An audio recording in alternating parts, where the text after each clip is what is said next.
रजीम बिस्मिल्लाहिर्रहमानिर्रहीम। अज़ीज़ तालिब इल्मों, हमारा जो सूबा है, सूबा पंजाब, पंज आब, आब का मतलब पानी, पंज का मतलब पाँच, जैसे हम पंजाबी में पंज का लफ्ज़ बोलते हैं, चार पंज छः।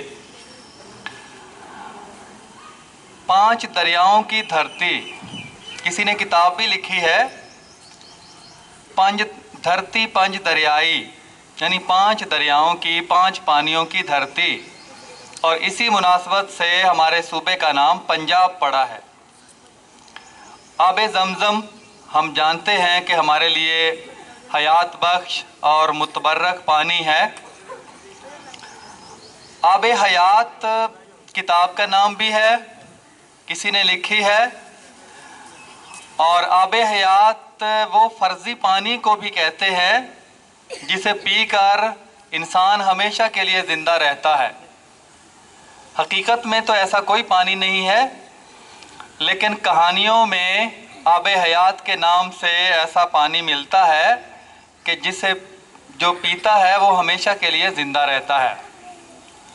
ये फ़र्ज़ी पानी को कहा जाता है। और अमूमन आबे हयात ऐसे पानी को कहा जाता है जो हयात बख्श, जो ज़िंदगी बख्श, जो शिफा बख्श होता है, जिसमें शिफा होती है।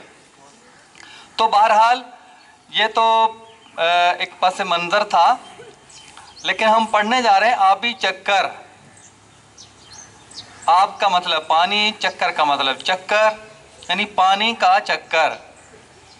हम जिस दुनिया में रहते हैं, इस ज़मीन पर रहते हैं, वहाँ आबी चक्कर से ही बारिशें मर्ज़ वजूद में आती हैं और इसी चक्कर से ही दरिया बहते हैं।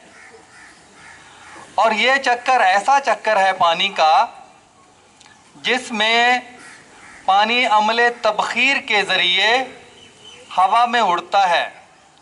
तबखीर, पानी का बुखारात बन के उड़ना। अगर हम यहाँ पे किसी तश्तरी में या किसी प्लेट में पानी रख दें तो कुछ अरसे के बाद, कुछ देर के बाद वो पानी हवा में बुखारात बनकर उड़ जाएगा, भाप बनकर उड़ जाएगा। इसे अमले तबखीर कहते हैं। बुखारात बनकर, भाप बनकर पानी का उड़ना।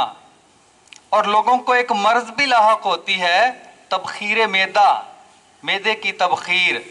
उसमें क्या होता है कि मैदे में जो हम खाना खाते हैं, पानी पीते हैं, वो एक गाढ़े माया की शक्ल में मैदे के अंदर मौजूद होता है और उसी सूरत में फिर मैदा उसको हज़म करता है। तो क्या होता है कि वो माया बुखारात बनकर, भाप बनकर ऊपर उठता है, दिमाग की नसों में जाता है, जिससे सर दर्द और इस तरह की दूसरी तकलीफ़ें होती हैं। इंसान मुख्तलिफ तकालीफ में मुब्तला हो जाता है। इसे कहते हैं तबखीर मैदा, यानी मैदे के अंदर जो माया मौजूद है वो बुखारात बनकर ऊपर आता है, सर की तरफ आता है।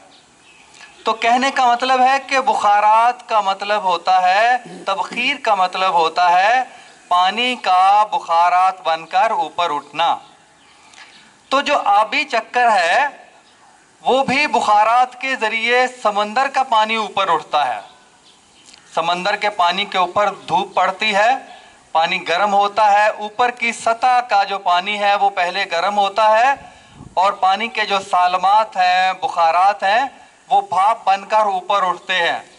और ज़्यादा ऊपर उठते हैं तो वो बादलों की शक्ल अख्तियार कर लेते हैं। बुखारात ऊपर जाते हैं, एक जगह पे उनकी कसाफत बढ़ जाती है, उनका घनापन बढ़ जाता है। पानी के कतरे घने हो जाते हैं जिस जगह पे, वहाँ बादल की शक्ल में वो बादल की शक्ल अख्तियार कर लेते हैं। और उसके बाद जब उनकी कसाफत एक हद से बढ़ती है तो वो पानी की सूरत में नीचे आना शुरू हो जाते हैं। बारिश बरसती है। आम तौर पर ये जो कसीफ बादल हैं, जो पानी से भरे हुए बादल हैं, वो पहाड़ों से टकराते हैं, ऊंची जगह से टकराते हैं तो बारिश की सूरत में नीचे आ जाते हैं, बारिश की सूरत में बरसते हैं। और वहाँ पे बाज़ जगहों पे बर्फ़ भी जम जाती है वो बर्फ फिर धूप पड़ती है तो वो बर्फ माया की शक्ल इख्तियार करती है, यानी पानी में तब्दील हो जाती है। वो बहते बहते नदी नालों के ज़रिए वो दरियाओं में पानी आता है, दरियाओं से पानी फिर समंदर में चला जाता है, समंदर में फिर धूप पड़ती है तो वो बुखारात बनकर बादलों की शक्ल इख्तियार कर लेता है, फिर पहाड़ों के साथ टकराता है, नीचे आता है, नदी नालों के ज़रिए वो पानी नहरों और दरियाओं में आता है, दरियाओं का पानी फिर समंदर में जाता है, समंदर का पानी फिर भाप बनकर ऊपर बादलों की शक्ल इख्तियार कर लेता है, बादल फिर बरसते हैं, फिर दरियाओं के ज़रिए पानी समंदर में आता है और ये सिलसिला चलता रहता है। इसका नाम आबी चक्कर है, इसका नाम आबी चक्कर है, पानी का चक्कर है। और इसी के ज़रिए से बादल बनते हैं, इसी के ज़रिए से बादल बरसते हैं, इसी के ज़रिए से दरिया बहते हैं, इसी के ज़रिए से पानी समंदर में गिरता है और इसी आबी चक्कर के ज़रिए से फिर बादल बनते हैं और बरसात होती है।